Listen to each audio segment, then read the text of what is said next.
thanks for joining us again. Hey, another listener request, Jared. Mm-hmm. Ben sort of approached us about some Scott Adkins. And let's not to be confused with Tom Atkins, Scott Adkins, okay? So we dove onto Netflix, and we have picked up a little revenge flick of his called Avengement. Not quite sure about the quality of the name. Works for me. It doesn't work for Scott once we get to the trivia. But before we get to that, Jared, it's been a little while. So what have you been watching? Well, again, I haven't watched a whole lot. Oh, man. But I'm on school holidays now, so wait till I drop my next... Charles Band's entire catalogue. Yeah. Well, you laugh, but there is a Charles Band flick in here. I'm sure there is. I kicked her off with some Scotty Adkins, actually. I watched Ninja Shadow of a Tear, which is actually a sequel, but I didn't have the first one available to me, but I didn't think that would matter, so it didn't. I jumped in. Was that on Netflix as well? No, that was on SBS streaming. It was like a 2-week window or something like that. So. Why do these guys only have it for like 2 weeks? Mate. I think they're just trying to piss us off at this point. Yeah, it was pretty solid. Standard fare. Story was very thin. I wouldn't say it was his best work, but enjoyable enough.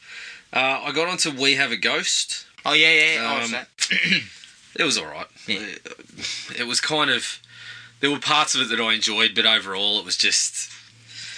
I don't know. It's too long, too. Yeah, I feel like Netflix sometimes just has this issue. And I know they're cutting back on making movies because it seems like they made so many movies. It didn't look like anyone was kind of overseeing any of them nobody along was, the way. that's why.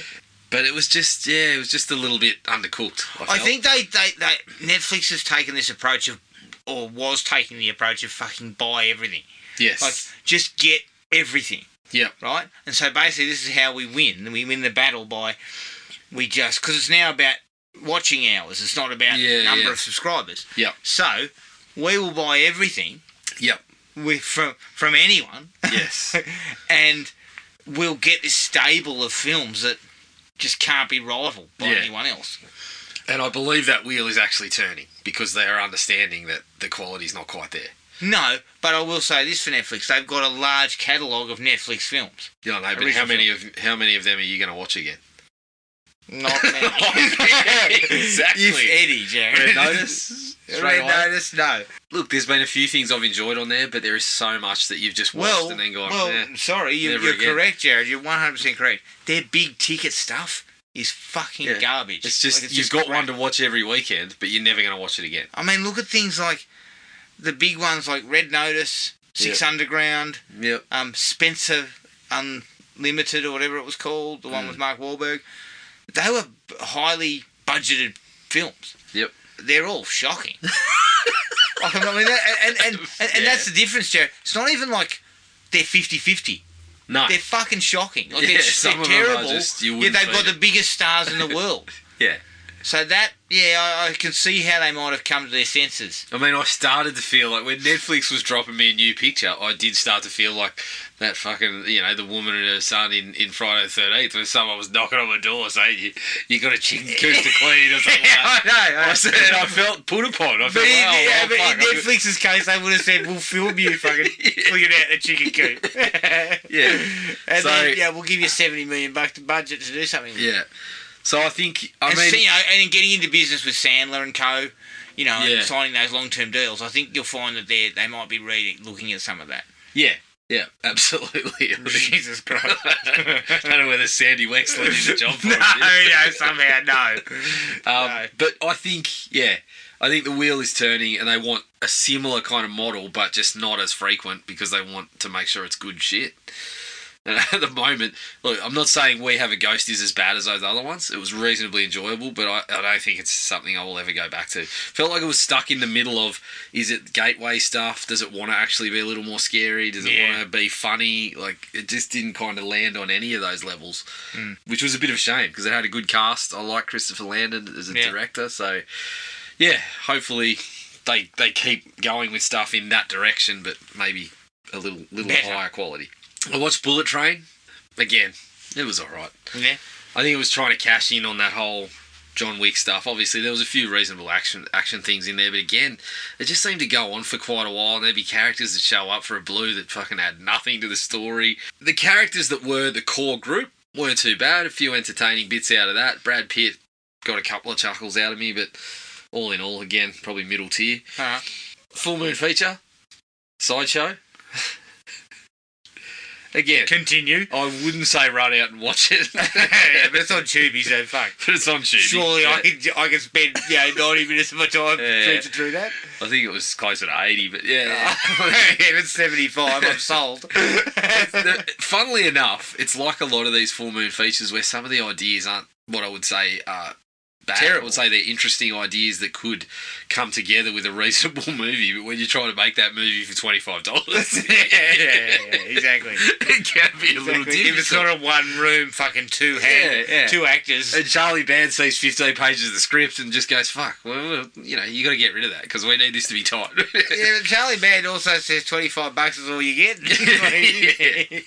He doesn't see some rushes and go, shit, I can give you another 50. Yeah. So... couldn't say dive into that. Yeah. I also watched The Zero Boys, which I'd been circling for a little while.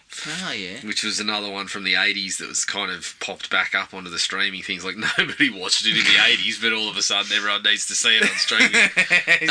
It was on Tubi. Okay. It's funny. It's got this weird kind of setup where it's like the Zero Boys are a fucking paintball team. And so... what? We start off with like a paintball competition. Let me tell you, the Zero Boys and everybody else involved in this are too old to be taking paintball this seriously. Oh, okay. But so we start off... it's kind of got like that opening has kind of like a rad or a BMX Bandits kind of vibe where we're trying to make, oh yeah, paintball, that's fucking cool. And but they're a little bit old. They all look like they're 25 to 30. But then... it kind of turns into, they go into the backwoods and it sort of turns into backwoods slasher versus paintball team kind of is it thing. Yeah, which actually is alright. It's kind of like this, I should be looking at it's kind of like this mini Stallone kind of mixed in with a little bit of Friday the 13th. It doesn't quite hit the mark, but there was points of it where I thought there was a couple of sequences that worked out really well. And the combination of the two, especially towards the end, I feel like it kind of ramps up. It takes a while for things to happen, but it sort of ramps up a little bit. So I didn't mind it. If you got a spare 90 minutes because the thing is, paintball is good. Oh, paintball's awesome. But until you get strafed across the ball bag at close range, then you usually sort of had enough. I also copped one of my mates, I think it was Gibbo actually, it was during a paintball thing with Gibbo, and I think it might have been him, actually hit me just above the goggles, and so fucking right on the forehead. Oh, ouch. That wasn't pleasant. No. But yeah, the funny thing is though, like we have a paintball game and these guys are fucking right into it, and then we finish it up, and there seems to be a crowd. It's like, woo, yeah! And I'm like, that's not how it works. That's never happened. That's... And then we got a referee that comes up and is like, yeah, you guys went out a couple of times and all this sort of stuff. And I'm like, again, doesn't happen. Yeah.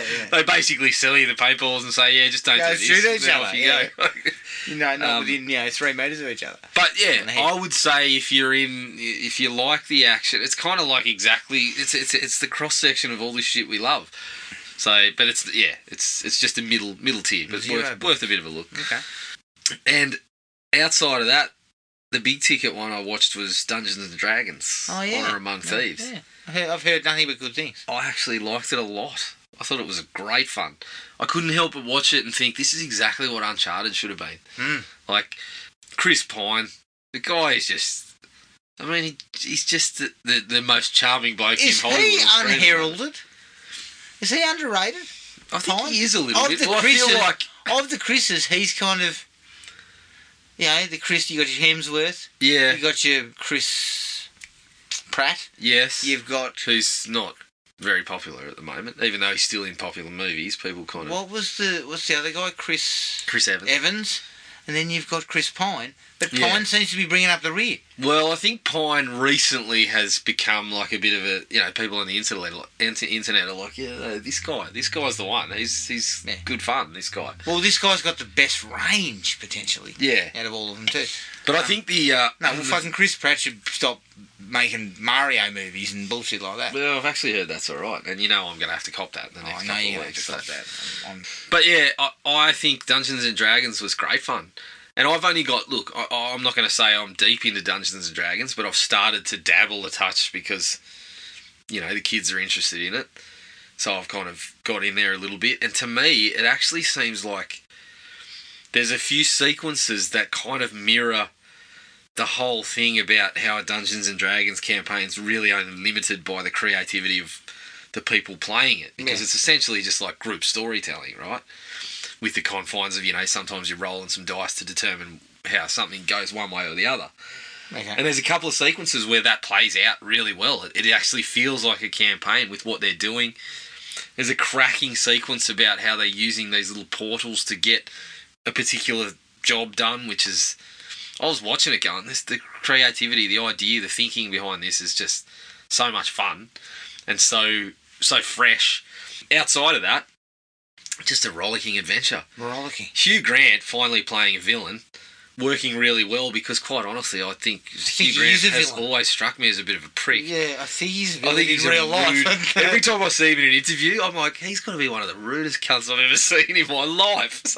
So one day, Hugh, they'll stop interviewing you. Yes, exactly. So I think it's come around to maybe he is a bit of a dick, so let him play one, and it works really well. Yeah. So, but yeah, the dynamics between the teams really cool.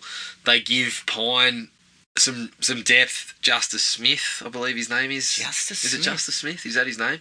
The guy, he's been in a few things that you would recognise. Is he young? Yeah. And he's got a bit of depth to him. Michelle Rodriguez is good. They wisely pull back a little bit on Sophia Lillis. She's very good to have in there, but her story is kind of a little bit more... there's only little bits, but it all works really well. So I would say go and check it out. I'm quite surprised about that one, because that would have been one I expected just kind of turned up and disappeared quickly. One of the very first reviews I read just said it was shit. And I was like, oh, well, that's a bit of a shame, because I was just hoping it was going to be fun. Then this stream came out that said, no, this is actually really good. Yeah. I'm more in that, you know, it's not world-changing, but it's just a fun little adventure flick that, as I said, I kept watching it going, if Uncharted had got this, yeah, they would have fucking nailed it. Fillion in the lead role. Yeah, I could see Paul and Fillion. You know what? Uncharted it didn't strike when it should have. Even though it's made a shitload of money, and we might see a sequel, which might fix some of those problems, but the problem with Uncharted was they should have struck when the franchise of games was hot, and Fillion was, but you know what, 10 years younger. They should have still gone with Fillion. I still think he could get it done. Everyone's being de-aged. He can play 45. Well, if Tom Cruise is fucking de-aging in Top Gun. Yeah, exactly. And nobody's wanking on about it? Yep. A missed opportunity there. But even then, I think even with the poor casting, I felt like they fucked up a little bit of it. Yeah, well, I don't think the script was that solid. No, exactly. That was the issue too. Like the casting wasn't working, but neither was the script. So when you've got a cast that's not working and then your script's fucking shit house... I would actually be interested in... I think you should go and check it out, because I would be interested to see. Dungeons and Dragons. Someone who's not a Dungeons and Dragons. You have you've put the foot down previously and said dragons, bullshit. I'm not having it.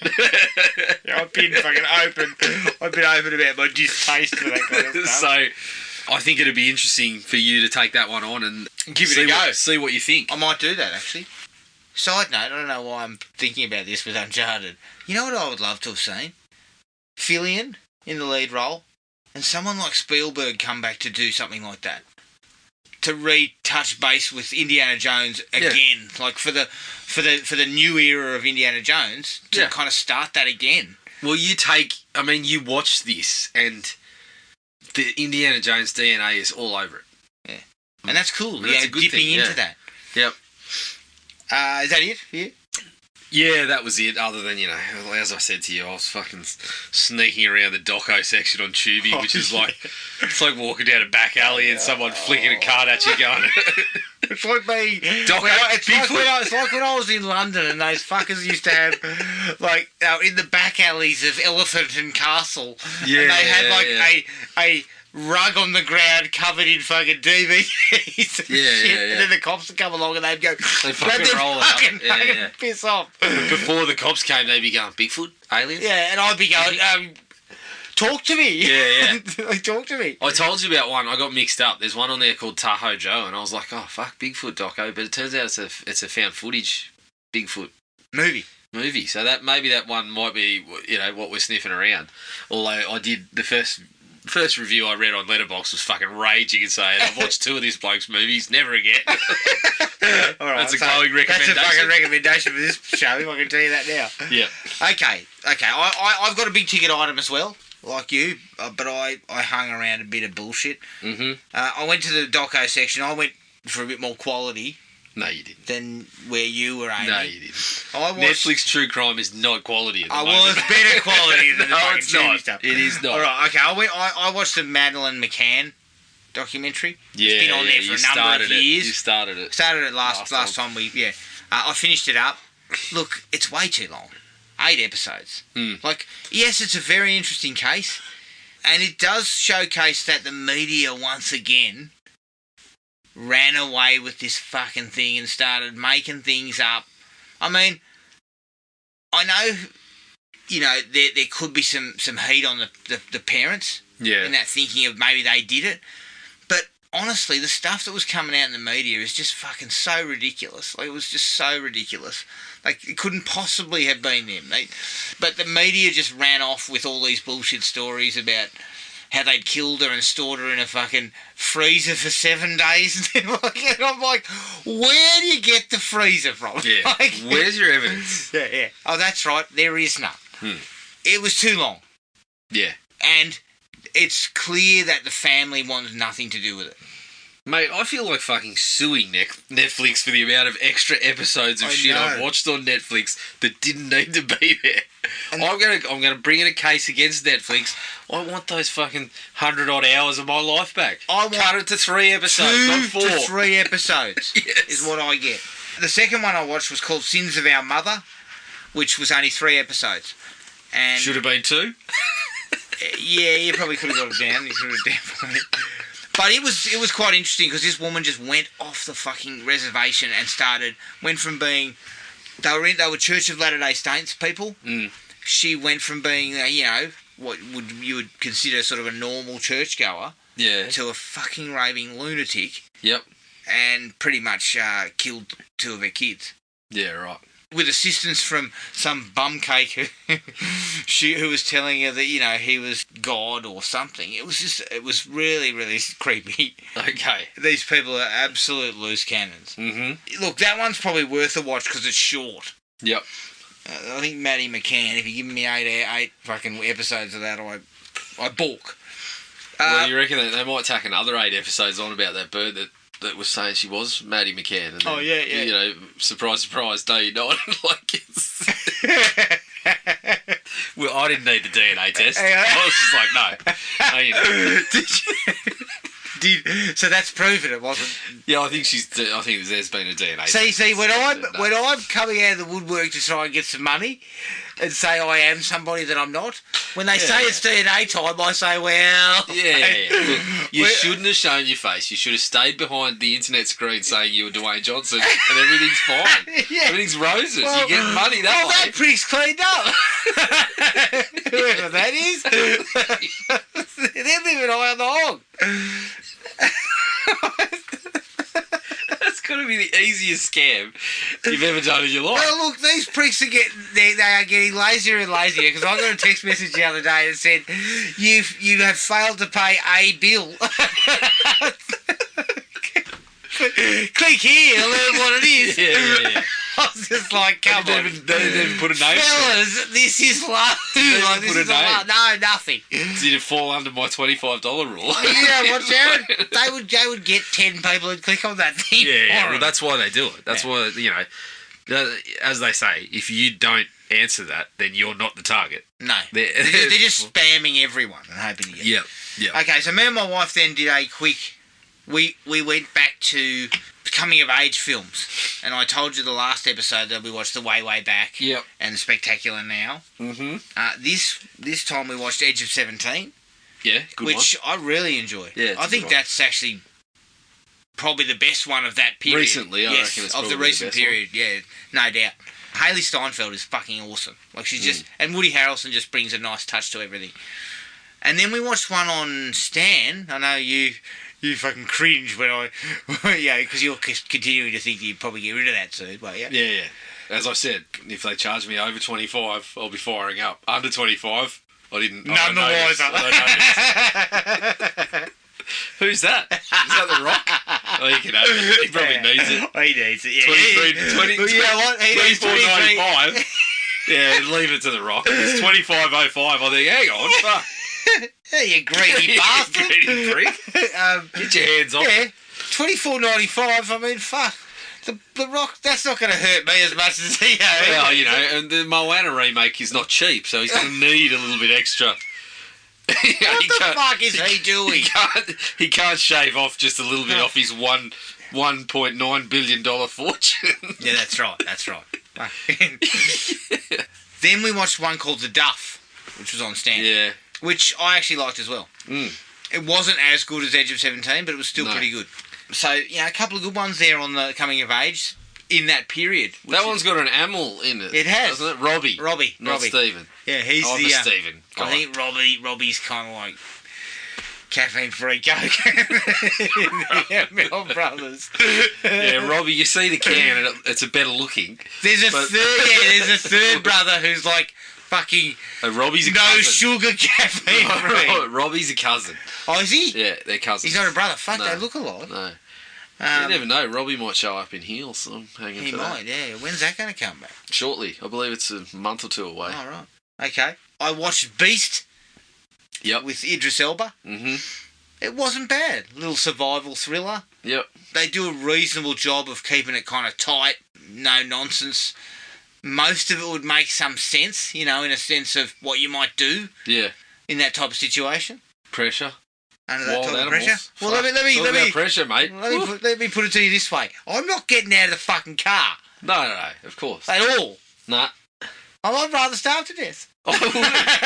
Mate, don't worry about a lion. I fucking walked through the monkey forest in Bali and thought I was going to get torn apart at one point. Fucking hell. I remember they gave you, you could purchase bananas on the way in. You could purchase bananas. Let me guess, you bought a banana. I bought some bananas. I handed out the bananas very quickly because I wanted those fuckers away from me. But one of the small children who I was with at the time, Holy shit. it was a family friend, he thought it'd be funny to tease. Oh, And hold out the banana and then pull it away. And I saw a monkey reach for the banana twice. And when he yanked it away the third time, he fucking grabbed him by the collar.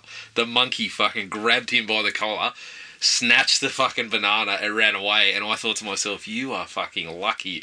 He just grabbed your clothes. And I fucking power walked out of that forest, mate. How big was the forest? It was just a small section, but you kind of had to walk through it. When that happened, we were sort of in the middle, so it was like forward or back. We still had a little bit to walk, and I was out of bananas. Sorry. So I was like, "Fucking hell, I'm getting out of here." Sorry. Where was this? In Bali? That was in Bali. Yeah. Fucking hell. Bananas might have been scarce in that forest. Were you protected by fucking coked up locals? No, yeah, you just fucking took your bananas and walked in. There was no protection, No protection, and those fuckers were vicious. How big were they? Well, they were fucking walking up to, I reckon, Capuchin? So, they were not capuchin. They were up to your, they would come up to your waist. Holy shit! They were fucking What's going on over in Bali? I was 18 at the time. If someone asked me to go to the monkey forest now, I'd be like, fuck no, I'm not going in there. Yeah, but it's not called a monkey forest anymore. It's called a fucking Sasquatch forest. Grown up. No, they were reasonable size. They kind of stood up to your waist, but their arms, when I saw the fucking thing grab him, the thing had twice my arm's reach on it. Just fucking whack. And that little kid. Well, he's not a little kid anymore. I still know him. I don't think I've ever spoken to him about it, but he shat himself. Yeah, well, you should. Yeah. Don't fucking tease They those were vicious. things. They were fucking vicious. Jesus Christ. Yeah. give him the fucking banana and get out of there. It's a fucking simple concept. After I saw that and realised I didn't have any, and I looked around, and we were fucking surrounded by these things in the trees on the ground. Planet of the Apes. Yeah, fuck me, mate. Yeah. I mean, you're lucky to have escaped with your life. Let's say, I'm not going on Yelp and giving that place 5 stars. I'm saying we can steer clear. It sounds like being in a nightclub at Bali as well. Jesus. Yeah. Probably quite dangerous in its own ways too. Beast is solid. Yep. Without being awesome. Monkeys are scarier. No. You know those fucking dickheads who go to the game preserves in South Africa, and then they get out of the car to get close to photos. No. There's a reason you don't fucking do that on foot, you idiot. No. Have you looked at those fucking things before? Yeah. And just because it's fucking laying down and kind of sitting there. Oh that makes a good photo, but it doesn't want you fucking encroaching on its territory. But also, it's like the Terminator. When it sees you, it goes food. Yeah, exactly. Oh shit, he's out of the fucking car. Yeah. And you can guarantee that those things are talking to each other, going, "What's this? Well, watch me fuck this guy out." I've seen those monkeys coordinate, mate. Oh yeah, they had a plan in place for you lot. Yeah, if I'm in a vehicle that's kind of surrounded by bars and shit, my first thought isn't, let's open the door to get a better photo. You know what? I don't trust the fucking bars in itself. Yeah, exactly. I mean, those things are so fucking big. I'm concerned. I'm saying to the bloke, don't get any closer in the vehicle. Yeah, just keep going. Let's move on. I'll set my camera settings to fucking motion, and we'll just keep on going from a distance. I'll get a long lens. Yeah, I've got a zoom. That's all right. And the last one is, of course, John Wick 4.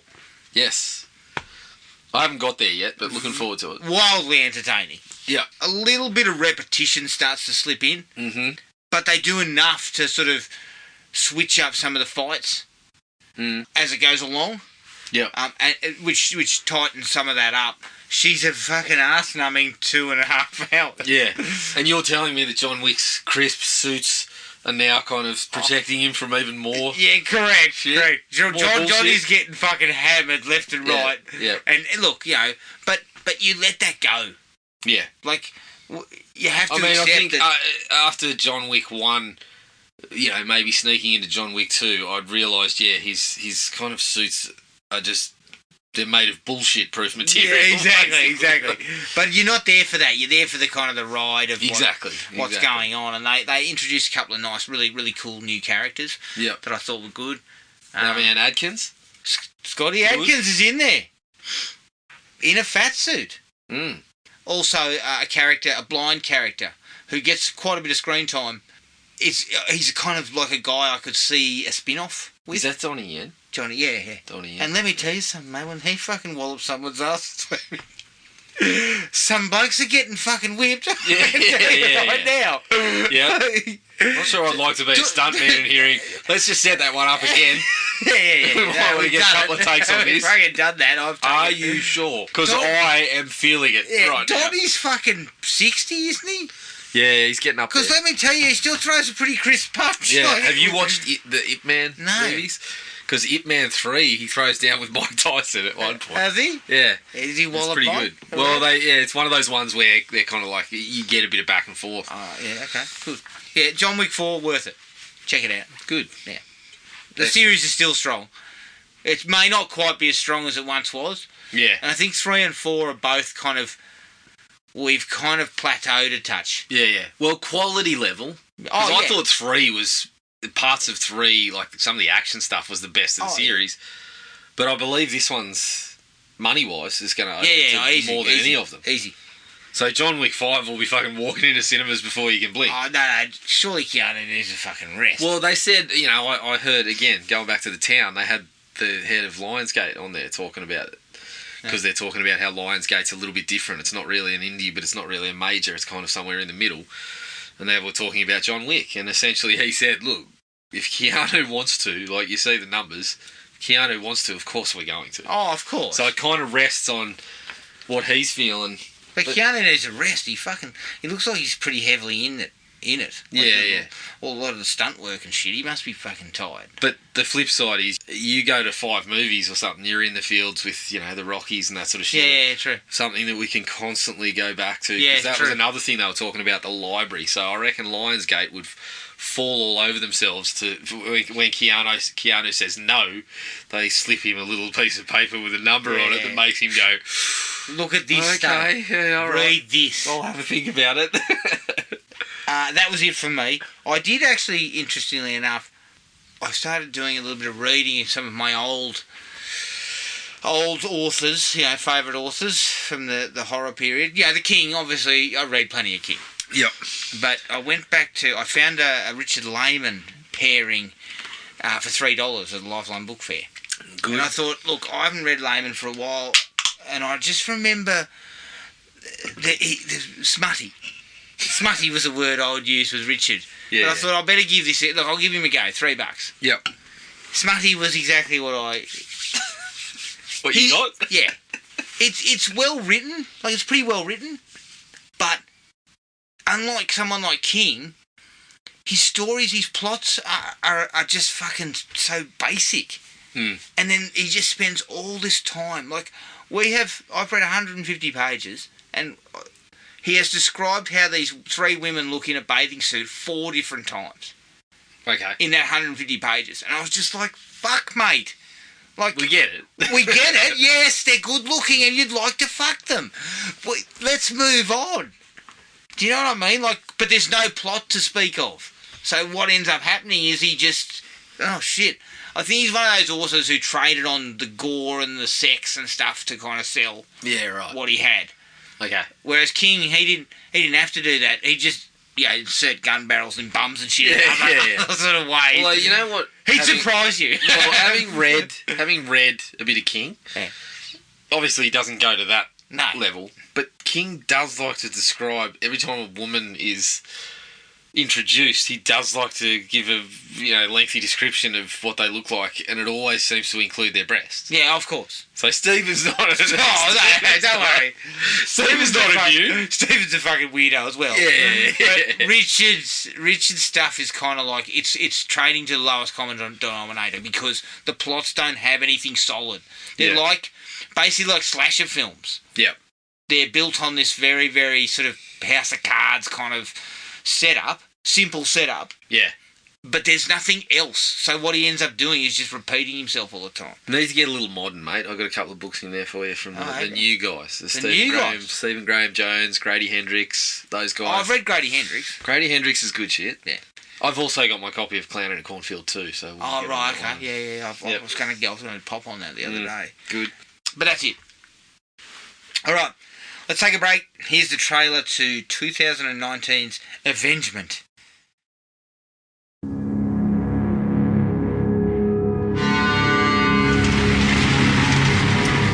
Hold on, mate. Members only.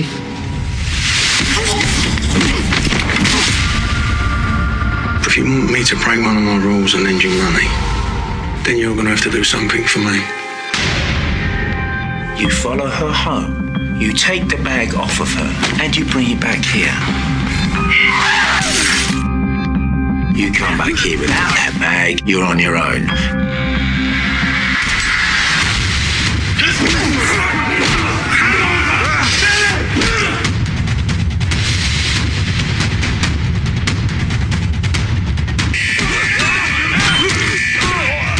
Guilty as charged. Your sentence is extended by 1 year. We hereby find you guilty 2 years. What was worth it, mate? 20 grand. From where? Think your brother's bankrolling it. My brother did this. Come on in. Don't be shy.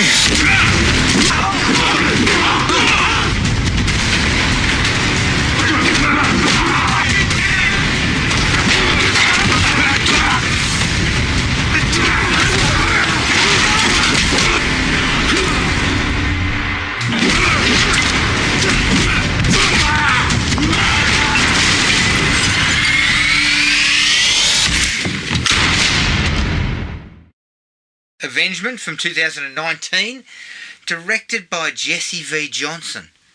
who directed Green Street Hooligans 2. It's produced by Ehud Bielberg, who produced The Iceman. Sorry, did you say Spielberg? No, not Spielberg. Ethan Spielberg? No, not, definitely not. And Joe Karami Nick, who produced Accident Man, Hitman's Holiday. Yeah. We're going to get on that. Sequel. There's a sequel, yeah. There's two of them. And it's written by Jesse V. Johnson and Stu Small, who wrote Debt Collectors, which is another Scott Adkins, Lewis Mandalore. Also directed pairing by Jesse V. Johnson, I believe. So these guys seem to really enjoy each other's company. He tends to work with directors quite a bit. Yeah. It stars Scott Adkins as Kane Burgess, Craig Fairbrass as Lincoln Burgess, Thomas Turgoose as Tune, and Nick Moran as Hyde. It cost £2 million, and it made $39,000 at the box office in the US, I think. Bit rough. Yeah. But it would have been a streaming. Well, I mean, it's always, it's not about, it's about the streaming, the what they're going to get out of it on. Yeah, exactly. That's why that's where he lives, so that's probably, the 39K is probably a bonus. Yeah. That's paying for the rap party or something, is it? Probably. Lead actor Adkins has named this was one of his favourite films, although his sole thing he hates about it is the title. And his comment is, Avengement isn't even a word. I believe it is. Is it? Scott, do your research, mate. Don't come around here, though, to discuss it with me, because I've seen you're a bit younger. You could really whip my ass. Yeah, well, it doesn't even matter if he's younger. I mean, 25-year-old Adkins versus 25-year-old Axelby. I think he's still whipping your ass. Are you saying that I've got no chance? Yeah. Well, we said 80-year-old Norris was kicking us all over the place, so exactly. 40-year-old Atkins has given us some fucking good... I mean, mate, if you're looking at Adkins and saying, if only I had 10 years off, I'd be shaping up. I'd be a little bit quicker, right. a little bit sharper. I've always told you about the time when any illusions about average man versus the pros versus the Joes was shattered when I got to play some one-on-one with a 60-year-old Australian basketball legend who was fucking dropping 3-pointers on us like it was fucking eating breakfast. I believe he hit 4 straight in Maddie's face and then told him before he shot the next one, are you going to get a hand up on it at any point? So, yeah. Yeah, okay. So that's you versus Adkins. Oh, Adkins, no, but it's not even lasting fucking 5 seconds. But see, that's you versus Adkins, but you're on the wrong end of the ledger too, so... Yeah, all right. You see how that's going to go. I'm currently older than the bloke too. I cannot believe you made a comment insinuating that you might have been. No, I was just saying that a youthful man like Adkins is really going to wallop me. Yeah. Whereas 80-year-old Norris, I might be able to sort of bump him off. Yeah. Norris might, he might have to stop to loosen up the knees or something like that. Need to stop, put on a bit of fucking deep heat. While he's rubbing the deep heat, you come in and give him a quick kick and fucking run away or something. Exactly. All right. What was your take on Avengement? I was pretty surprised. I've always enjoyed Adkins' work, but I thought he put in a very solid performance and was required to do a bit more of that than he normally is, but still throws down with the fights. I actually thought they put a bit of a spin on the fights where there's not as much of the martial arts from him. No, it's more just the fisticuffs. And there's a little bit of martial arts, but not that a great works. deal. Yeah. The plot has elements of it that are reasonably straightforward, but again, classic action setup, being fucking thrown under the bus by people close to you, in this instance your family, and then coming back to take that revenge. I love the way it plays out in the kind of non-linear fashion of him just kind of busting in and doing what he does. Yeah, obviously we'll get a bit deeper into it, but I had a very good time with it. I actually pushed to 3.5. 3.5? I did. Interesting. Yep. Solid. I would agree, a really solid little action, but Adkins is actually really, really good here. It's refreshing to see one of these guys whose, skill set is kicking ass, but has actually trained as an actor. Yeah, so Adkins is actually a trained actor as well. Tried to improve the craft a little bit. Yeah, he's not just turning up all the time just to kick the shit out of everyone. Oh, he's still doing that. And Easily. you, if you And keep doing up it well, the doing it well. shit talk Scott, you're going with, Scott, be knocking on your Scott, door. I love you, mate. Let's just put it there. But he is actually training to be and getting better as an actor and improving, Yeah. and that kind of stuff is really kind of commendable, because it's in this type of realm where you got heaps of streaming. He could easily just fall back into, well, you know, I can make 20 of these pictures and then where I just beat the shit out of everyone, and Yep. you know. But this film actually has a bit of nuance to it in terms of the performance and the quality of that. Yep. So I really appreciated it. It's nothing to write home about plot-wise. We've seen this a million times. But it's well handled, and I think they use the budget really well, because the final fight is all in that one location. Mm-hmm. And it's a really solid bit of work. You know, they really built the shit out of each other. Yep. But nothing's too over the top. So they're using small scale locations. Yep. And delivering really well on the choreography, which is what you do. That's how you spend this kind of money. And Adkins is a really, really good foil for all that. So I gave it 3. Good. Straight out of the gate, Adkins. I mean, I've seen him before, but never really dipped deeply into his catalogue. Yeah. And seen him in those smaller roles, you know, like Expendables 2 and things like that. But he's really, really good here. Yeah. And we were having a discussion before we started here. Like, I've got a ton of respect for the bloke, as you said, with you know, trying to improve the acting craft. But I feel like he's actually that good at this action stuff that if he had been around in the 90s, he'd have been on par with the JCVDs. I'd have taken him any day over a Seagal. Yeah, he'd have been having theatrically released films where he headlined. Absolutely. I think he's got all the abilities required from the standpoint of putting together really good fight sequences and that sort of stuff. His movies are really entertaining. I'm kind of middle tier. I think I've seen a little bit more Adkins than you. Probably a handful more, but not. I also have not gone super deep into his catalogue. I mean, we've both loved Hard Target 2, of course. Of course. But yeah, I've chipped away at a couple of the martial arts based picks, but I've still got plenty more to go into, and quite frankly, I'm getting to the point where I'm seeking him out because I really do enjoy what he puts together. Bring. But see, this is the difference between him and a Seagal, right? Seagal could not operate in the current climate. No. Right? Because the 90s, the late 80s, early 90s was where they were tailoring films to him. Yeah. Right? And when that ran out, he couldn't act. So people weren't really interested in seeing him in the theatres anymore. Yep. Right? Adkins, on the other hand, knows that he's probably not going to be headlining films in cinemas, but he's a capable enough actor that he can end up in a John Wick, or he can end up in an Expendables, or he can end up in a Day Shift. Well, even when he doesn't get to do the acting, he's got the skill set where he has done roles that you could almost... I mean, you'd almost call them stunt roles. Yeah. Where he takes on, you know, fight sequences and shit in the big movies, like Doctor Strange and stuff like that. Exactly.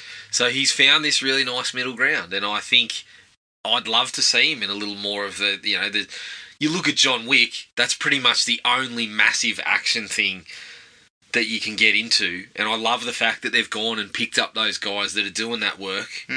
You know, chuck in a Mark Dacascos in number 3. Now you get your Scott Adkins in number 4. Like, I think it's awesome that the man's getting his flowers with this sort of shit. Yes, you know? I agree. Totally agree. And after seeing this, I'm, you know, because, again, I didn't know enough about him. But seeing this, I'm kind of like, I can see why he's kind of, you know, getting plenty of roles and he's got a following. And he's not going to be struggling for work. No. Hard Target 3. Bring it on. Bring it on, definitely. There's a lot of blood and viscera flying around the place. Yeah. And quite a few people getting headbutted. Yes. which is always a favourite of mine. Yeah. I love a good headbutt. And, again, giving the man some credit, he's always understood that he cannot just walk in and fucking towel everyone up. No. He cops. He gets some treatment. Yeah. And I dig that. Again, a martial artist who understands, I'm going to take a bit. It doesn't work if I just come in and beat the shit out of everyone. And he knows, I've seen instances in the movies where, okay, well, this sequence is where he's got to demonstrate that he's at a particular level. Yeah. Okay? But then there's other times when it's like, no, you've got to cop your hits. You got to make it kind of back and forth. Yeah. It's like a fucking WWE situation. Not everything can be a fucking squash match. You've got to have, sometimes you've got to go for 20 minutes and have a bit of back and forth. Yeah, true. True. So I give him plenty of credit for that. The top of my list, I can't believe you didn't fucking mention this, but the guy gets instant likes for fucking going out with a Cockney accent for an entire picture. Yeah. I mean, it's good. It's good that he is an Englishman. That's a start. So, Brian James was on the back foot. On the Brian James Cockney scale, it's right up there. Oh, yeah. Look, it's right at the top. It's as legitimate as you can get unless it was Brian James.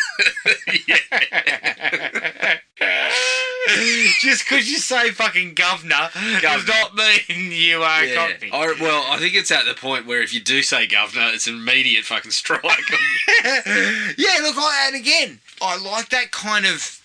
He's obviously down on his luck, he's a from the back streets type of guy. Yeah. And as you said, he gets thrown under the bus. Yeah. And takes a fall, which then turns him into something else. Yeah.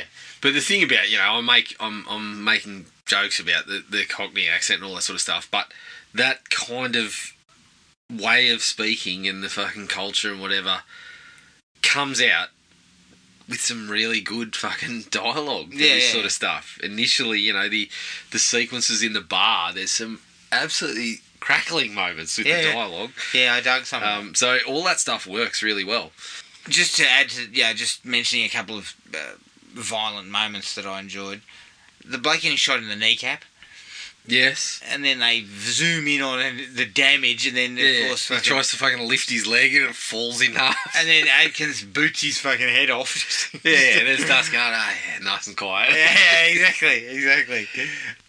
Also, I do love when he shoots the guy in the back of the head or he's on his knees. Yes. And, ooh.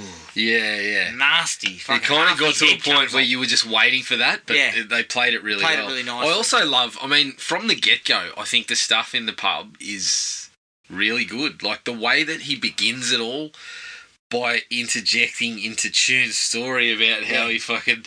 I scare the bloke off or whatever, and he fucking starts talking about him, and then he's like... I'm about to put myself in the fucking Brian James category, impersonating Cockney accents. But when he starts talking about, these they're talking about what a tough guy looks like, and he's like, well, they look like me, don't they? And it's that shit works a treat. Yeah. And then he kind of, the bit where he says, don't mind me, just having a bit of fun or whatever, turns away, and then Tune keeps on going with the story, and he starts fucking laughing. Yeah. I was just like, this stuff's it just kind of really well. And again, the fact that he was the one who was there. Yes. He was the one who actually did it. And that's what kind of sets it off. Like that the conversation gets you kind of intrigued from the get-go, and then we get the first flashback that it's actually him that did it. Yeah. And you're like, right, we're fucking off and running. And it was really good stuff. I also loved when what's his name? Hyde, the guy that ends up getting his head blown off. Spoilers. But when he comes in, he's like, fuck me, looks like someone set fire to your head and put it out with a shovel. Yeah, I dug that. This shit is very, very funny. And then that's not too far after that is when, is it Berry or Bez, they start calling her? Yeah. She goes, only takes a moment to be courteous, you little cunt. I was like, this is gold. This is where we're getting some really good moments, setting it all up. And at that point, I was just like, I'm in for something here. This is good fun. Yeah, I actually, at that stage, I was held, I kind of realised this is a little bit better than your standard direct to streaming. Yes. So there's a bit more to this. So I was pretty much on board then. The punch-up when he first gets to prison, tidy effort. Yes, very nasty. I cringe, though, when he gets fucking kicked in the back American of the head. History X. Yeah, Yeah. He gets that. That I was just rough, very rough. That. But I love the fact, like the first guy he's brawling is a big unit. Yeah. And it's fucking brutal. That first one, like they're not holding back. They're kind of showing some damage, and then people keep jumping in and stuff, and you kind of get a sense of what he's up against. Which, I agree. I thought set the tone quite nicely. Yes, very good start in terms of that. I really like the whole stuff about where he kind of lets them know, that prison sort of made him into a hardened, rusty nail. Yeah. That sort of stuff was cool. Constantly kind of fucking showing the choppers. Yeah. And I like the fact that they kind of had him initially as kind of being clean cut somewhat when we first saw him. Kind of naive into what he was getting into. But he was in the sort of the criminal element, but he wasn't really... Yeah, well, he wasn't really in on it. He was just, his part... I think it was smart that they set him up as a fighter. And your part wasn't that you're a crook, it's that we put cash on you. Yeah, and you drop fights. And you know your brother's a crook, but you haven't really gotten involved until you're asking him for a bit of cash. Yeah. I didn't like that he kind of easily just jumps into it if he was trying to keep a distance. Yeah. So, when he says, "Oh, nothing dirty, I want clean money" or whatever, and then quickly says, "Oh yeah, righto." But aside from that, I agree. I think that setup was kind of neat. Worked out very well for him, and worked well for the story. So, yeah, agreed. Some of the stuff where he's kind of building up, going from the naive kid to being in prison and turning into like this kind of like monster, basically. Some of those fights are cool, like really cool. Like the stuff involving the where he gets acid thrown in his face and all that. That one in particular, that fight is really, really awesome. Yep. He's really laying it down. He's kicking the shit out of everybody. And you're right, there's a bit of a progression. There is... In the fights, it's kind of difficult to see, but this is where, giving credit to him again, he kind of changes things just a little bit about what he's doing. Like the first ones, there's less of the kind of beating the chest and saying bring it on and all that sort of shit, and he kind of pushes that up a notch every time. Yes, agreed. We see he kind of gets crazier and crazier as he goes along. Yeah, and each time though he's hurt. Yes. He gets cut through the eye. He gets the acid thrown in his face. All that. Yeah. We kind of every single time that the pain being inflicted on him is worse than it ever was. Yep. And then he is getting more and more dangerous. Correct. And I thought that was well played. Using a little bit of montage work with some of his, seeing him sort of training himself and all that. Yep. But that works, Yeah. I think for the most part it was pretty solid. I was happy to see Lewis Mandalore using his Aussie accent. Yes. Surprised there. Where's Costas? Where is Costas? Was it What Lewis? did you used to call him? Mandus Costalore, you fucking idiot. Mandus Costalore. Fucking hell. Now, sorry, I'm being quite cruel to you. Side note. Yes, I used to call him Mandus Costalore. Which one of the Costalore brothers was in the Saw franchise? That was that Lewis? No, that was Mandus, wasn't it? Fucking hell. Now cock this up. Costas. Costas Mandalore. Mandus is the third brother, is he? Yeah, no, I think it was Costas. Fucking hell. For some reason I thought the guy who is the Australian Survivor host was also Costas Mandalore. But no, that's the Lapalias. You fucking hell.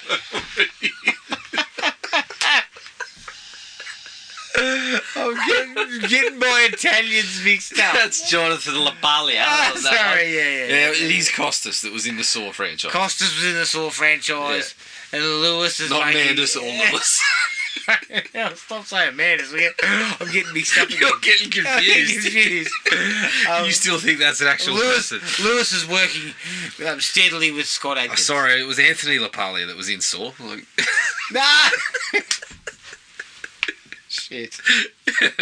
Now, I got a good laugh out of the conversation where they needed to take a piss. Yeah. And he advises that we've already got 8 pints in, and then the guy goes, and Adkins is like, I don't care, go in a fucking bottle. And the bloke's like, to be fair, none of us were expecting to get held hostage today. Yeah. That's where is it Tuna? They're calling him. He's really good for a little bit of the comedy. Yeah. They set him up early as he's kind of as a bit of a dullard. Yeah, he's a bit of a, he's one of these guys that's actually in over his head but doesn't really realise it until these kind of moments. And it works pretty well for a couple of moments of comedy in there. They just just lighten things up a little bit just here and there. Yeah. Which I thought was a good option because it's pretty dark sort of material. There's points of it where it does get pretty, like the fight's pretty brutal and pretty heavy. Alright, what else have we got here? I actually did like the fight between him and the bent cop. Yes. Evans. That's probably the best fight of the film. Short and sharp too. Yeah. Doesn't last that long. Nah. Little bit of trash talk. Yeah. Then it's on. And you kind of see it's sort of like back and forth, it's close, and then he tires a bit, and then Adkins really tails him up. Yeah. But I liked that one. It was good. Yep. And then the final fight, that's my last like. Yeah. It is just on. We've been waiting for it. Like, as soon as they set this up, you're like, this is... how many people have we got in the pub against him holding the one, telling the story? You're like... It's inevitable that this is where it's going to And I do like the fact that he kind of uses like a piece of wood to take out quite a few of them. Yeah. So it doesn't sort of bring in that section of like, well, there's 15 guys, you just jump on him. Yeah. There's 10 of them knocked out. So he's then sort of given the room a little bit. Yeah, it actually kind of plays out, I'm not going to say realistically, but it plays out in a fashion that you could see, like... He's established that he's pretty fucking dangerous. So they start from a bit of a distance and they're fucking pelting him with the pint glasses. Yeah. I'm like, that's probably something you would do. You would say, what can I do to keep a distance here but work this in? And then she chucks the weapons out and they do come at him kind of, a couple of blokes at a time. I'm not going to say it's, they don't pile on him, but it's more than just wait your turn to start with. And he kind of disperses them a little bit with the weapons. Yeah. And then starts to work through. Yeah, he works through some of the bigger guys who come along. But it's fucking good. And I'll tell you what I really liked about it is they cut out the music and shit. And this is where we spoke about how his escalation, just little touches of the performance. There's this aspect of it where he's fucking grunting and... Like the whole time, they cut out the music and all you can hear is the sound and the fucking people, getting hit and stuff like that. And he's kind of like grunting and growling all his way through the fight. And you actually do get a sense of this is what the guy's been fucking building up for. And he's just cutting. He's just a fucking ball of rage that's cutting loose. Yeah. And then it builds up, like where the bloke kind of gets him with the knife and he just fucking gets him. Yeah. Then he gets the bloke, busts his arm, fucking whacks him over the head. I was just like, it was fucking mentally draining to watch. Yeah. He really tees off. There. Yes. And it's a really, really good fight. And it uses its location perfectly. Yeah, just a corker of a scene. And I thought it was brilliant the way he then kind of just looks at his brother and the chick behind the bar and then kind of just sidles over and pours himself a beer and starts fucking drinking it. And it's almost like he's daring them, come and fucking have a go while I'm doing this. Sort of out of action. He kind of, the part before that, he kind of props himself up against the bar and then he looks at the pair of them and just gives this smile that's like... Yeah, I was looking at it going, the man's unhinged. Yeah, exactly. It was, I thought... It was excellent. Yeah. Some of that stuff, that finale is the pinnacle of the film. Yep. Yep. Did you have anything else? I did. I loved that after he finishes the beer, it comes down to mostly words with his brother. And then when it's those two together, they basically wrestle for a knife. Wrestle with a knife for about 20 seconds and then it's done. Mm. And I came out of that saying, that worked. Because you've done the work. You've done the action shit. Now it's just you and your brother. I would have liked to see just a little bit more. Because I felt like there was a lot of rage there, Yeah, but, for me, it all played out in even the if the brother sort of engaged in the mass blue a little bit with him, as well. Yeah. Getting sort of towelled up a touch and then disappearing. I actually think it worked a treat because he's kind of... basically put out to his brother that I've already fucked you. You got $1,500 in your bank. I've just demolished your crew. Yeah. What do you got? What do you got left? And his brother tries to bring him down, but he's basically just like, I've already done it, mate. Yeah. I actually thought that worked a well. treat. Okay. And so I thought the same as you. I thought when I saw his brother was a big man, and I thought we're going to get into a real fucking fisticuff here. But when it finished and they had the drinking the beer and just a couple of words, I came out of it and thought, nah, I'm super satisfied with that. I thought it worked very well. Okay, fair enough. That was it. That was it. That was all my likes. All right. Dislikes. Mm-hmm. There's a little bit of lethargy in the early going. Not lethargy, so to speak, but it doesn't really tee up into the big. We don't really get the biffos and stuff. Really, even if you're taking into account some of the fights in prison have done really quickly. So what point are we talking? Are we talking past where he's kind of already in the pub? Probably getting up to him.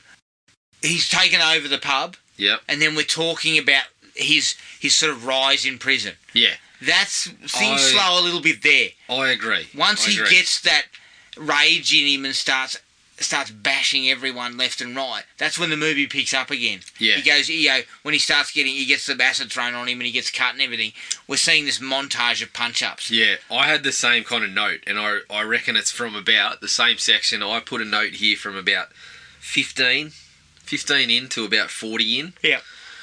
The first blue in the prison, good.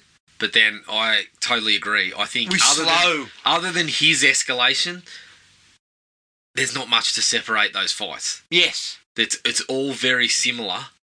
We get a blue, we get him going to the bloke behind the desk, and it happens a bunch of times without much progression in the story other than mum's getting worse or whatever. But even with mum, with regards to mum, that stuff's probably not very well fleshed out. That's not even B plot. That's fucking E and D. Yeah. D and E, sorry. That's kind of... They're trying to use it as an emotional piece, but it doesn't really work because there's not that much to do with it. I would agree with that. I mean, this could have been... And they just don't do it, but it could have been a cracking 70 minutes. Yeah, but also, they're not concerned about that. No. I guess that's the part where most of Adkins's work in the martial arts and the fighting is done in that section. Yes. So it's kind of like it's inevitable, but I think it was we were actually liking what he was doing in the pub and the performance of it. That actually felt like it slowed things down a touch. So yeah, that's true. Yeah, I didn't love the music. No. Early on, the music just seemed ill-fitting. Mm. I mean, there was a couple of points where we seemed to be getting stuff that was bordering on techno. Yeah.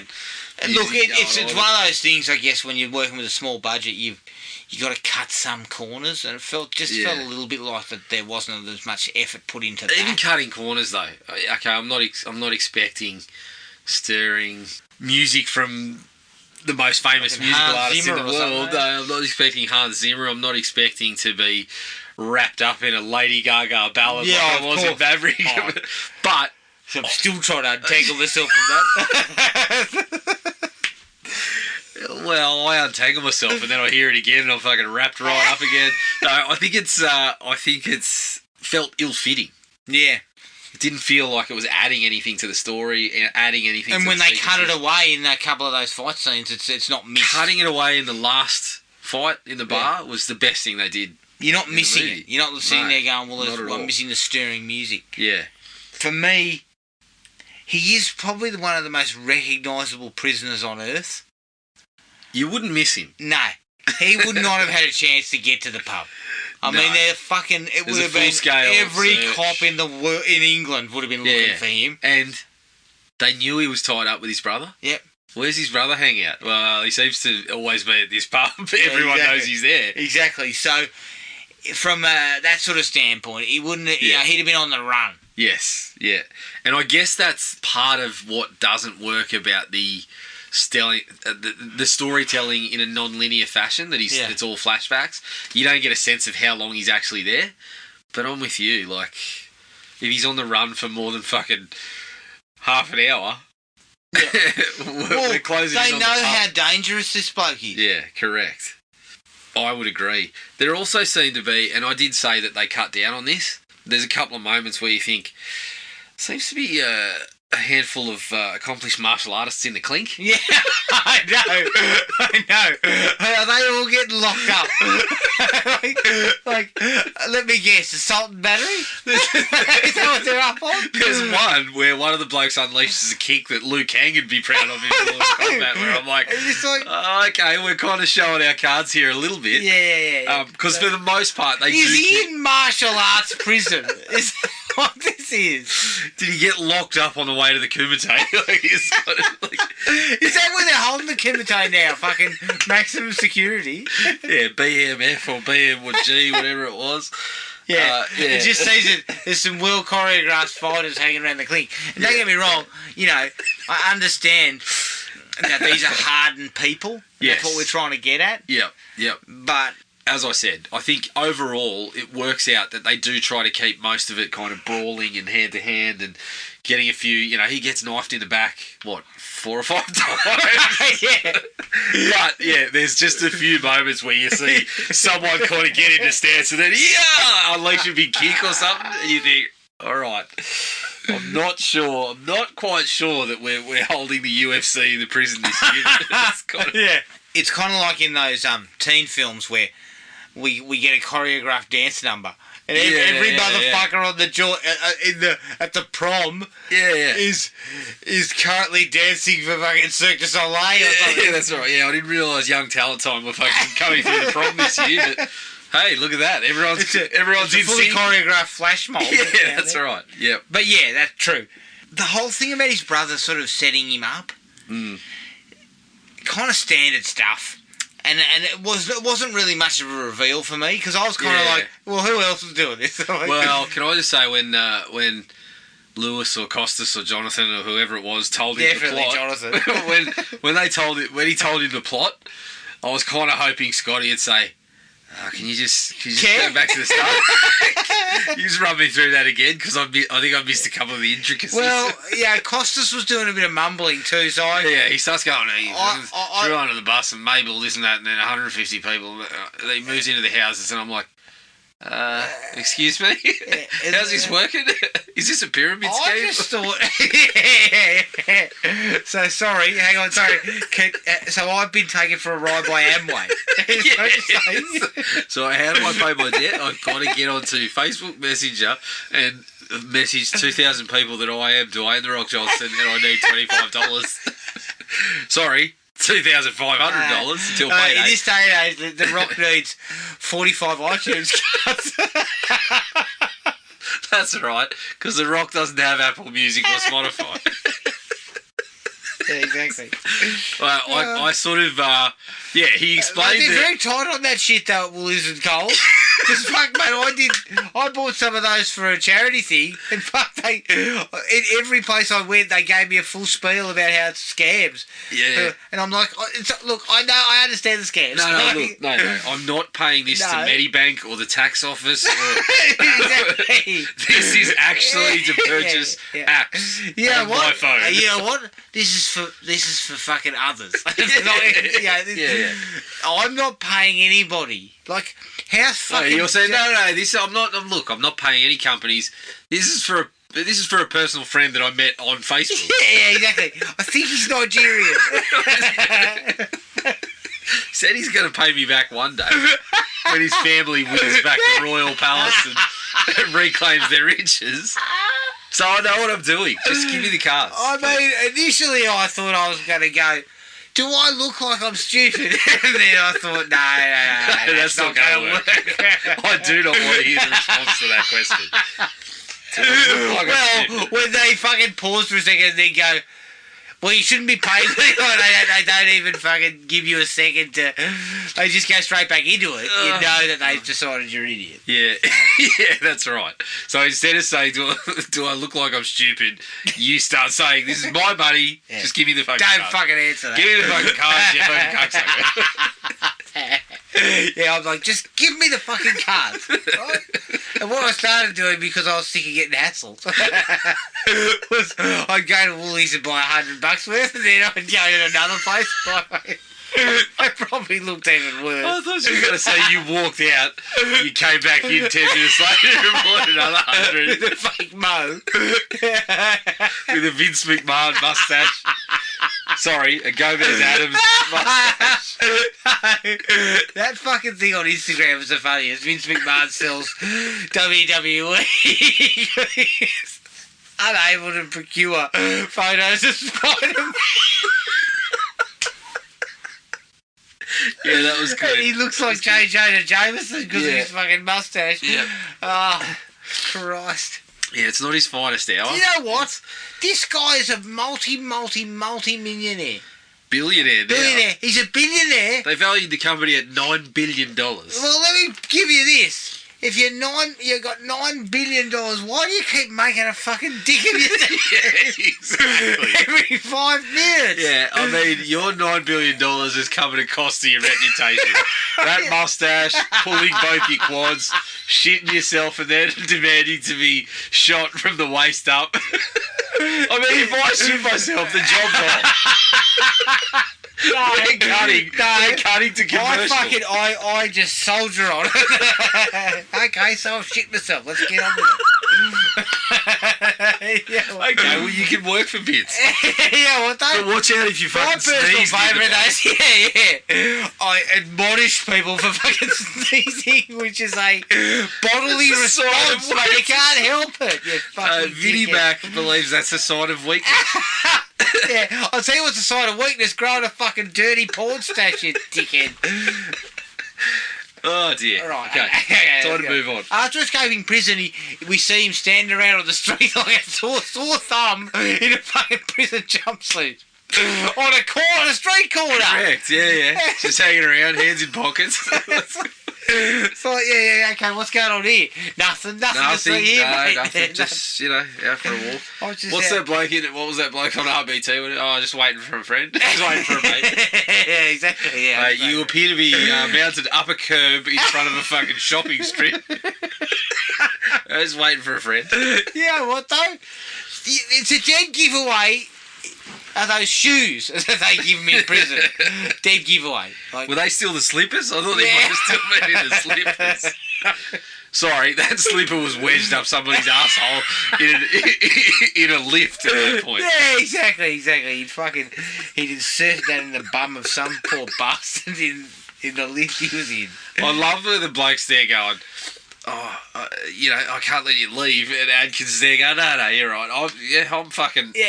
I am acting like I'm acting like a guy, a fucking bellhop. Yeah, I saw what you did to those guys. Opening the door and going, see you later. Ground floor? Yeah. Fucking, menswear. Yeah. Take my jacket. Yeah, exactly. Here's my clothes. I'll wear your prison I'll jumpsuit. swap your slippers for I'll swap my Julius Marlowe's. Julius Marlowe's. Look, I know they were going for emotion with the woman being hit by the car, but the way it's Comical. shot, I laughed. Yeah. Because you know what? She kind of fucking wanders out into the street. Yeah. Like, But not only that, I mean, we've talked about cracking out a 3-minute K.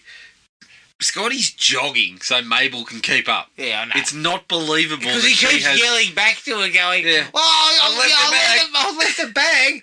Don't talk to her, just leave the scene. I mean, that is one of the worst efforts. He's kind of jogging at a half pace, trying to make it look like it's... To me, you stride. Yeah. I mean, you've got a bag of crack cocaine in your hand. As we've spoken about, the bloke has a reasonable athletic prowess. I'm believing that he can run 100 in 13 and a half. Let me tell you He looks something. like he's running it in fucking 25. Let me tell you something.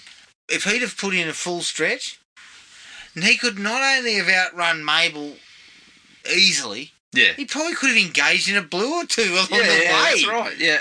But it looks like, the whole sequence looks like... It's the way it's edited, it's the way it's shot, and none of it works looks well at all. ridiculous. He's clearly sluggish on purpose.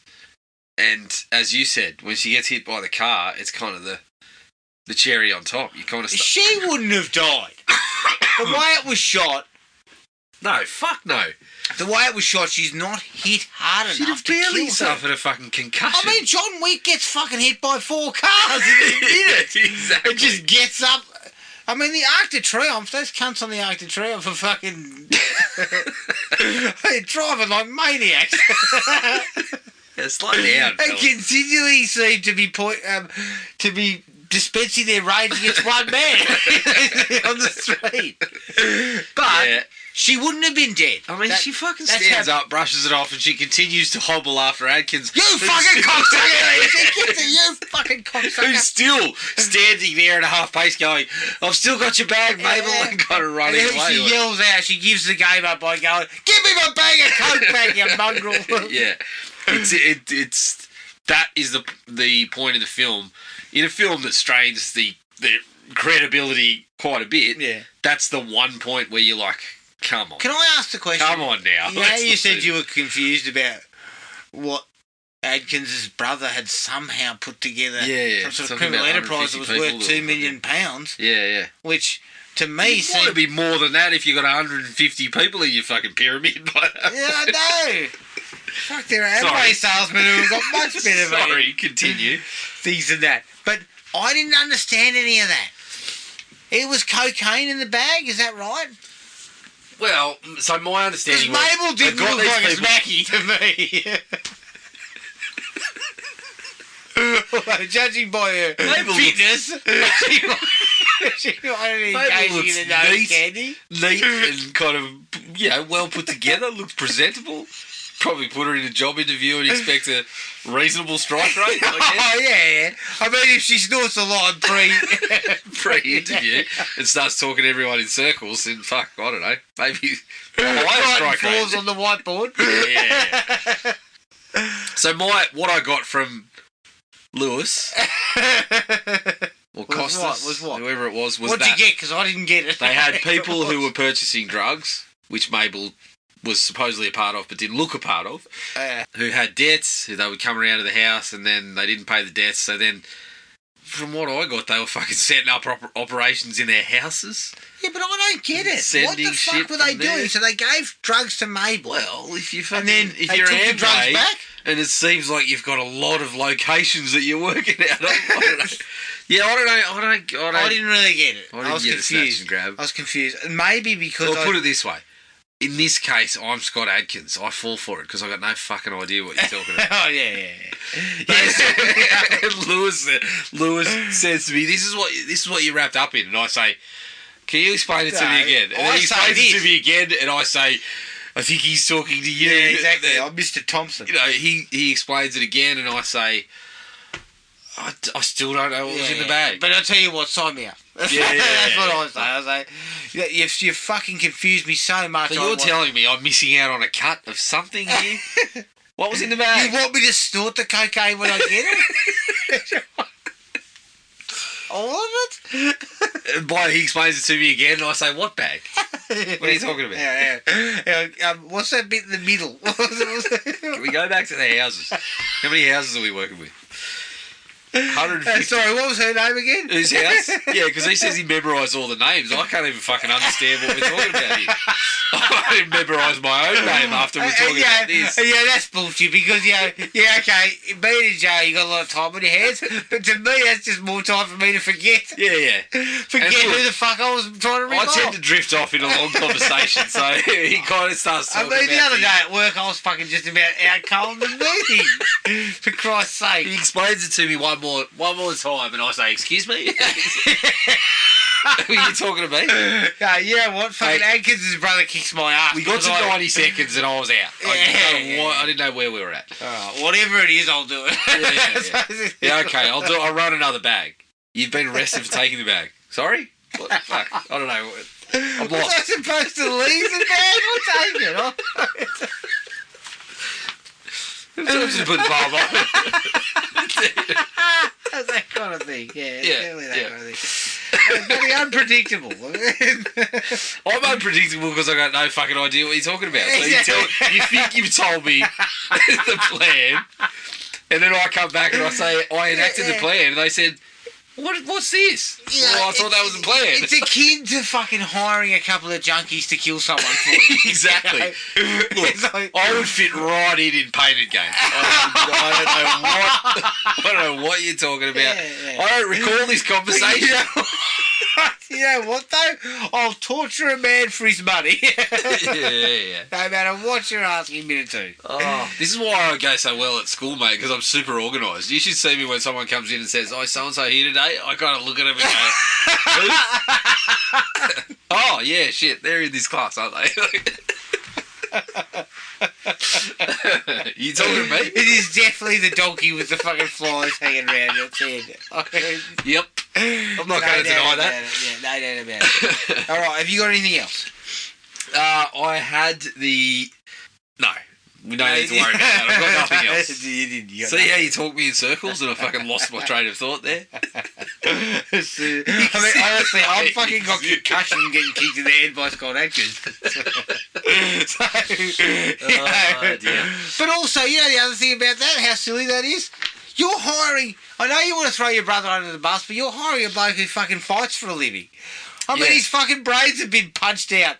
They're scrambled. So... No wonder he says "K" every time you mention something.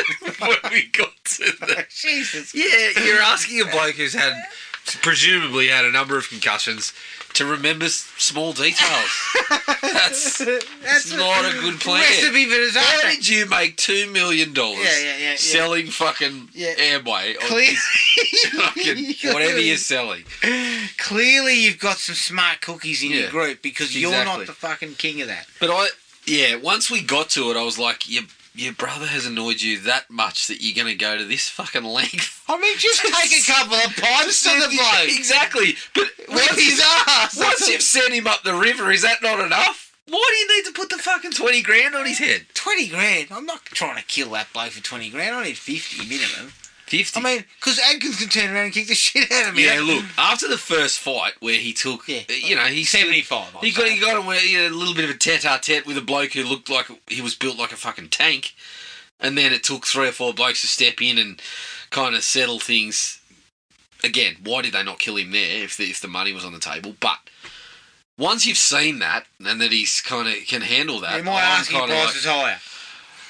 Oh yeah, sorry, I'm taking lunch. You didn't tell me that your brother was fucking Bruce Lee. I pass. I'm not getting involved. Yeah. So look, you know what? Talk to the Aryan brothers. I got nothing. I want nothing to do with this. Yeah. You know what? I just want to make license plates. Have you spoken to the guards? Some of them are on pretty low salaries. I'm sure they'd be up for it. But I'm not your man. And all I do is just taunt the bloke until he fucking hangs himself. Yeah. I'm too busy fucking staying in my cell, staying well away from everybody else. Bugging up my date just in case somebody comes looking for me. I'm getting well away from this. I'm in the library. I don't hang around. I don't run in those circles. Do they have a library or is it just a cart? It didn't look like they had a library. I don't even think they had a cart. If they did have a cart, it got fucking smacked over someone's head in one of the brawls that broke out. Because I'm sure the library person was involved too. Yeah, you fuckers. That's what the guy behind the desk was saying to him. You get 2 more years for killing that bloke, and I tell you what, you've taken out the bloody library cart, you mongrel. There's no more books. 2 more years for the death that you caused, but you've also got $75 in late fees because we can't find any of these fucking books that were on the trolley this morning. You bastard. Not only that, but you've broken 14 fucking breakfast trays, so we can't use them anymore, and we've got nothing to sit on. Thanks very much, arsehole.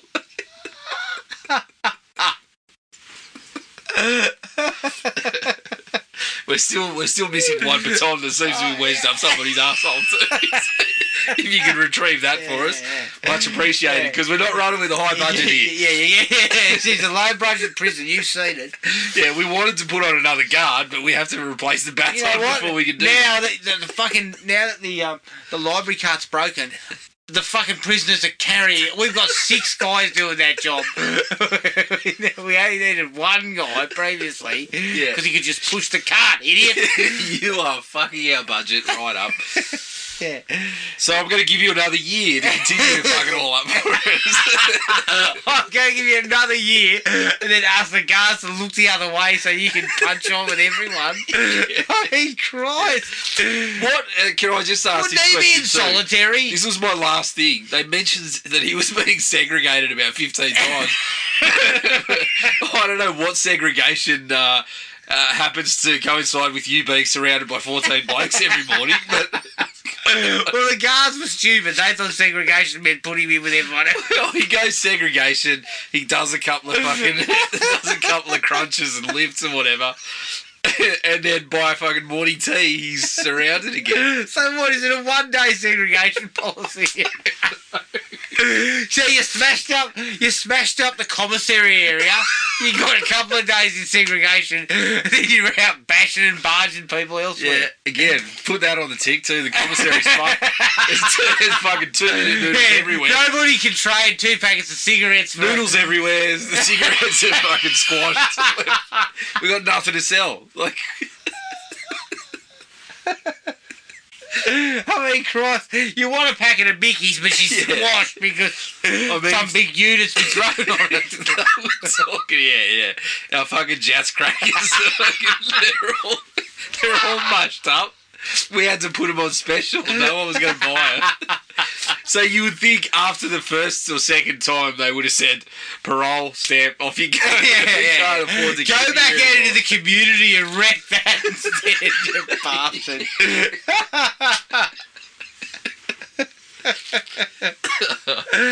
Oh, God. Okay, so that's it for you?